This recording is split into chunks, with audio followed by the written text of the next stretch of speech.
Sofiane Messiani, partie 1, la crise du sens, sous-titre 2, triomphe de la raison instrumentale.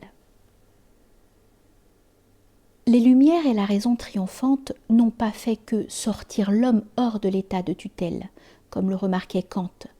Elles ont été aussi à l'origine de la terreur, des régimes totalitaires, des 2 grandes guerres mondiales, et surtout de ce que Heidegger appelle le monde de la technique, monde où triomphe la logique des moyens et du calcul. La critique la plus radicale, sans doute la plus sévère de la philosophie des Lumières, apparaît dans La dialectique de la raison, écrit par Horkheimer et Adorno, 2 théoriciens de l'école de Francfort. Nous citons : La raison se comporte à l'égard des choses comme un dictateur à l'égard des hommes. Il les connaît dans la mesure où il peut les manipuler. Fin de citation. Ce qui est dénoncé en l'occurrence, c'est l'usage de la raison réduite à une fonction utilitariste. Constatant en effet le déclin de la rationalité objective, ils accusent le triomphe exalté de la rationalité fonctionnelle sur la rationalité substantielle. À partir d'une interprétation singulière des aventures d'Ulysse dans l'Odyssée d'Homère, Horkheimer et Adorno tentent de démontrer que le processus des Lumières a été déclenché par un instinct de conservation qui limite l'usage de la raison à une domination de la nature, ou plus clairement, à une logique instrumentale. Les aventures d'Ulysse, cet errant rusé, reflètent en effet, selon nos 2 philosophes, une subjectivité en train de s'arracher au pouvoir des forces mythiques de la nature. C'est le cas par exemple lorsqu'il tente de résister au chant des sirènes en se ligotant et en suggérant à ceux qui l'entourent de boucher leurs oreilles. Au fond, ce type de société moderne qu'il décrit avec force dans leur livre s'apparente en quelque sorte au modèle de Sade dans Juliette. La femme nature est dominée par l'homme raison, ayant omis l'amour pour le seul plaisir de la jouissance, et n'ayant d'autres fins qu'instrumentaux. Par ailleurs, les 2 théoriciens de Francfort invoquent la morale kantienne pour dénoncer la raison instrumentale qu'ils distinguent de la raison objective, en reprenant à leur compte les 2 types d'impératifs développés dans la critique de la raison pratique. L'impératif catégorique, lui, porte sur les fins, le devoir d'agir par principe de façon désintéressée. Elle renvoie donc à la raison objective, c'est-à-dire à une raison qui se fixe des buts, des finalités éthiques. Tandis que l'impératif hypothétique porte sur des moyens constamment conditionnés par un « si », c'est une morale de l'intérêt et du calcul qui répond quant à lui aux exigences de la raison instrumentale. Ce pouvoir de la raison instrumentale, ceci dit, a produit un contraste effroyable dans la société actuelle. Les relations humaines se refroidissent à mesure que le climat se réchauffe. Plus grave encore, cette société industrielle avancée, avec sa force d'absorption, a conduit à l'uniformisation rentable des individus, atténuant ainsi le sens de l'esprit critique. C'est ce que Marcuse appelle la désublimation répressive, c'est-à-dire plus précisément la suppression de l'écart, de la distance, notamment sur le plan culturel et artistique, qui permettait la transgression et l'opposition à l'ordre établi. En d'autres termes, il est question d'abolir les valeurs morales et spirituelles, d'en arriver à une désublimation des autorités traditionnelles qui font obstacle à la répression marchande. Moins nous sommes animés par un cadre de principes, plus facilement nous répondons aux exigences de la mode et sombrons ainsi dans la consommation addictive. Ce qui, en somme, fait violence aujourd'hui, c'est bien cette dictature du conformisme, sous le règne de ce que Kenneth White appelle la médiocratie.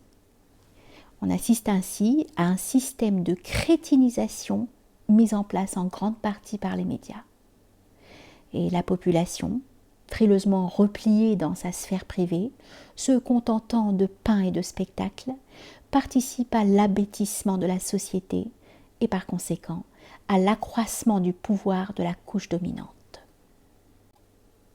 La grande majorité se complaît ainsi dans cette servitude volontaire, pour reprendre l'expression d'Étienne de la Boétie, et semble se contenter du spectacle que lui offre la télévision et du pain que lui assurent tous les gadgets disponibles à divers niveaux de revenus. Elle ne nourrit aucun projet collectif.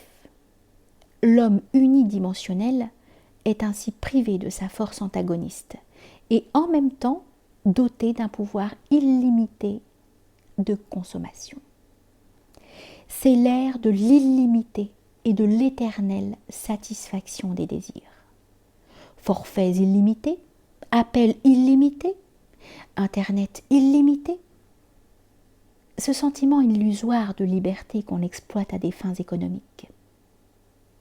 La logique de l'illimité consiste en effet à dépouiller l'individu, ou plutôt le consommateur, de sa conscience des limites, afin qu'il ne trouve devant lui aucun frein à la consommation, à la fièvre acheteuse. Avoir et pouvoir sont les deux verbes positifs qui caractérisent la société de la performance, dans laquelle il est davantage question de satisfaire ses désirs que de remplir ses devoirs. Accroître la liberté pour servir la croissance économique. Une liberté au service des désirs, même les plus vils, pourvu qu'ils soient rentables. L'illimité au fond abolit la modération, ce sens de la mesure qui nuit à la productivité. Dans ce conditionnement lucratif de la société, seules les valeurs du marché font office de loi. La vérité, elle, n'intéresse pas. Ainsi, on assiste à une restructuration de la psyché humaine qui permet à l'homme de s'adapter plus facilement à la mode de son temps. Car cette flexibilité permet une haute efficacité économique. On ne cherche pas à bâtir des hommes épanouis, mais à forger des êtres efficaces. C'est l'efficacité qui prime au détriment même de l'épanouissement personnel. Avec sa conception de la liberté, une liberté en somme exacerbée, la société du profit vise à détruire tous les interdits, à écarter tous les obstacles pour favoriser le rendement. Cependant, cette logique de consommation effrénée n'est pas sans conséquences, notamment sur le plan neuronal, et ne va pas sans une autodestruction de l'être humain. Elle engendre des dépressifs, des individus instables, auto-agressifs, souffrant d'un déficit d'attention et de concentration. C'est l'ère des infarctus et des pathologies neuronales. La logique de rendement, de performance, la valorisation hypertrophiée du travail, qui, comme le souligne Hannah Arendt, caractérise entre autres critères l'homme moderne, contribue chaque jour à la sécheresse spirituelle de l'être humain. Le réchauffement du cosmos est, répétons-le, épouvantablement contrasté par la froideur des hommes. Triste toile. Le fait, par exemple, d'identifier un ennemi commun servant d'épouvantail et de prétexte, en l'occurrence le terroriste musulman, pour justifier une intrusion intéressée déguisée en guerre humanitaire au terrorisme, terme au fond abstrait, crée un climat délétère, voire paranoïaque au sein de la communauté humaine. La chaleur humaine, en effet, ne résiste pas aux préjugés, surtout lorsqu'ils sont rentables. Le profit avant l'homme, constate Chomsky. La valeur d'un être, dans cette sombre époque, se mesure à l'aune de sa capacité à produire, à créer du profit. C'est l'avoir qui désormais détermine la place d'un être dans une société. L'obsession de la possession. Autrement dit, l'homme aujourd'hui n'est plus un animal politique, Aristote, ni même un animal métaphysique, Schopenhauer. C'est un code-barre ambulant. un chiffre qui circule sur Terre. Je vous laisse le soin d'imaginer la scène. Ainsi, ce manque dont souffrent bon nombre de citoyens abusés par l'appât du gain reflète un appauvrissement spirituel et intellectuel criant. Bien entendu, cette conception cartésienne et mécaniste du monde qui culmine par le biais des Lumières avec le développement de la technique et de la logique productiviste trouvera sur son chemin une première forme de résistance, celle du romantisme du XIXe siècle. Les romantiques, comme le soulève Frédéric Lenoir, aspiraient ainsi à renouer avec une conception organique du monde, plutôt que mécanique. Il s'agissait d'apporter de la sensibilité à une existence asséchée par l'intellectualisation et la technicisation de l'univers. Le romantisme va donc s'opposer fondamentalement au classicisme de Descartes et de Boileau en développant une critique artistique qui vise à réanimer, revitaliser l'univers. C'est Rousseau qui, avec la publication de La Nouvelle Héloïse, annonce le ton du romantisme. Le citoyen de Genève, en effet, sut avec élégance exalter la sensibilité, entrer en symbiose avec le cosmos. Il suffit de l'accompagner dans ses rêveries pour goûter à ses états mystiques et poétiques, et surtout entendre le dialogue silencieux qu'il entretenait avec la nature, laquelle a éveillé en lui cette sensibilité. C'est ainsi qu'il a su opposer la force du sentiment à l'intellectualisme de son époque. Plus clairement, il va réintroduire dans la littérature le langage élémentaire du sentiment pour faire face à la puissance de la raison analytique. Dans son premier discours, qui remporte le prix de l'Académie de Dijon, il développe une critique singulière sur les sciences et les arts, qui commence pompeusement par un éloge de la culture, avant que n'apparaisse un brusque renversement rhétorique qui révèle l'inadéquation de l'être et du paraître. Nous citons: les sciences, les lettres et les arts étendent les guirlandes de fleurs sur les chaînes de fer dont les hommes sont chargés. Fin de citation. Rousseau fait tomber les masques et dénonce le culte de l'artifice, le raffinement de la civilisation et tous ces excès qui pervertissent le progrès et dénaturent l'homme, le privant ainsi de son authenticité. Nous citons: qu'il serait doux de vivre parmi nous si la contenance extérieure était toujours à l'image des dispositions du cœur. Fin de citation. Au fond, comme le soulève brillamment Jean Starobinski, Rousseau aspire à l'authenticité et à la transparence de l'individu, qui, à ses yeux, semble faire défaut aux encenseurs du progrès. Rousseau constate dans ce premier discours que la réflexion a dépouillé l'homme de son innocence et l'a conduit droit vers l'orgueil du savoir, laquelle est à l'origine de ses penchants funestes. Ouvrez les guillemets. L'homme qui médite est un animal dépravé. Fermez les guillemets. De la pensée naît la prétention. C'est amour-propre qui est à l'origine des maux de la société. Aussi invoque-t-il Dieu à la fin de son second discours contre les sciences et les arts. Nous citons: Dieu Tout-Puissant, toi qui tiens dans tes mains les esprits, délivre-nous des lumières et des funestes arts de nos pères, et rends-nous l'ignorance, l'innocence et la pauvreté, les seuls biens qui puissent faire notre bonheur, et qui soient précieux devant toi. Fin de citation. Dans son second discours, celui sur l'origine de l'inégalité, Rousseau célèbre, à partir d'une hypothèse fictive de l'histoire, la nature et la bonté de l'homme à l'état primitif, l'homme d'avant la réflexion, celui qui vivait uniquement dans le monde des sensations, cet homme si bon que la société a selon lui détérioré. Rousseau se démarque ainsi radicalement de ses principaux contemporains, notamment de celui dont il convoitait en vain l'attention avant l'épisode de Vincennes, Voltaire. Bien entendu, il ne s'agit pas pour Rousseau d'une invitation à un retour en arrière de l'homme, à son état primitif, mais d'un constat fictif à partir duquel il va articuler toute sa philosophie morale et politique en conférant à l'homme une liberté qui lui permet de s'arracher au code de la nature et de faire le choix de son existence. Car ce qui distingue l'homme de l'animal, pour l'auteur du contrat social, c'est la perfectibilité, c'est-à-dire cette capacité de se rendre meilleur, cette liberté qui lui permet d'amender son existence. Il ne garantit pas pour autant des effets positifs.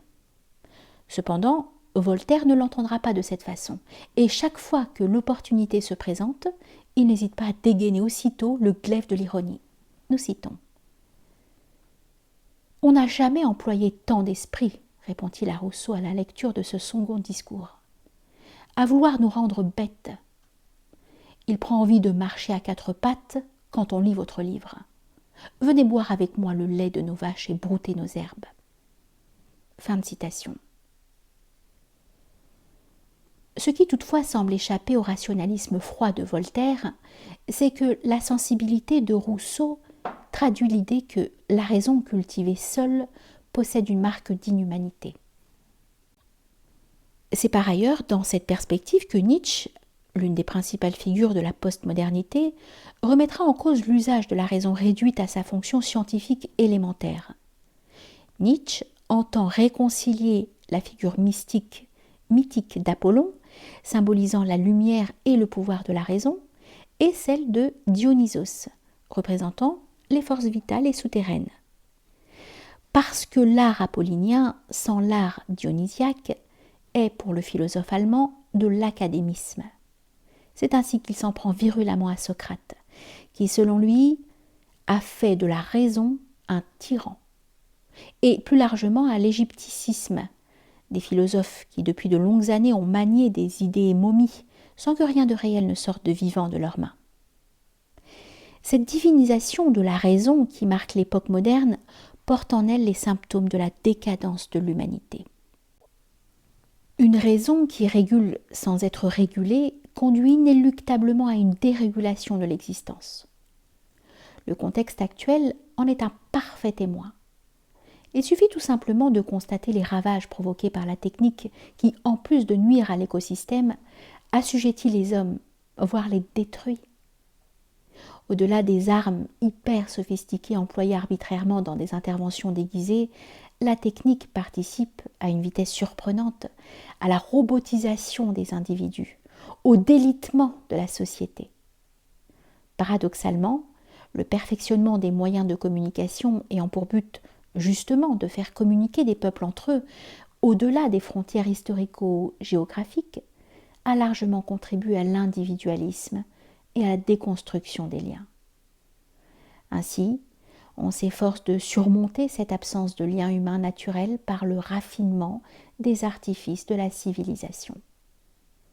Par conséquence, l'humanisme s'est réduit à de l'humanitaire, la pitié devenant hélas le seul principe politique, toutefois limité, garantissant le respect de l'autre. La mondialisation, autrement dit, a de façon contradictoire alimenté l'individualisme moderne. Par ailleurs, la sophistication de la communication, la mise en place de caisses automatiques dans les grandes surfaces, le développement de la vente par Internet, le déploiement des réseaux sociaux font que nous passons plus de temps à parler à des machines et à des murs qu'à des êtres humains. À ce propos, Facebook, Twitter sont plutôt des réseaux de l'insociabilité, des réseaux qui captent et monopolisent toute l'attention de l'homme, l'isolant du monde réel et le privant ainsi du contact humain. Un homme qui a fermé les fenêtres de son salon pour observer le monde par le Windows de son écran. C'est de ce fait une part de notre humanité qui s'en trouve largement amputée. En effet, l'une des terribles conséquences de l'envahissement du monde virtuel, de tous ces écrans qui tapissent notre existence, est la perte de la sensibilité, faculté vitale et essentielle à l'entretien des relations humaines et du vivre ensemble. Avec l'émergence du monde virtuel, on passe moins de temps dans le monde réel, dans la réalité en somme, celle qui nourrit notre humanité. L'homme creux, à l'heure du virtuel, est un être vivant sans âme, un esclave en liberté, un esclave prisonnier de sa liberté. C'est un homme qui aime sans cœur. Le monde virtuel, en effet, ne requiert point de sentiments pour dire son amour et donner. Il suffit juste de l'index pour aimer et partager. C'est pourquoi il nous incombe de ralentir le pas et prendre le temps de la déconnexion pour redonner une énergie, une impulsion nouvelle à la sensibilité humaine. Car le développement du progrès technique, sans l'amplificateur de la sagesse, produit des dégâts considérables. Nous citons: la cupidité à courte vue, note Bertrand Russell, aveugle toujours les peuples sur leurs intérêts à long terme. Le progrès technique sans sagesse est la cause de nos problèmes. Fin de citation. Même s'il ne reconnaît pas à la foi et aux religions la capacité de résoudre les maux, Russell admet toutefois que sans sagesse et sans coopération humaine, ce qu'au fond prône la religion, le progrès technique est dangereux.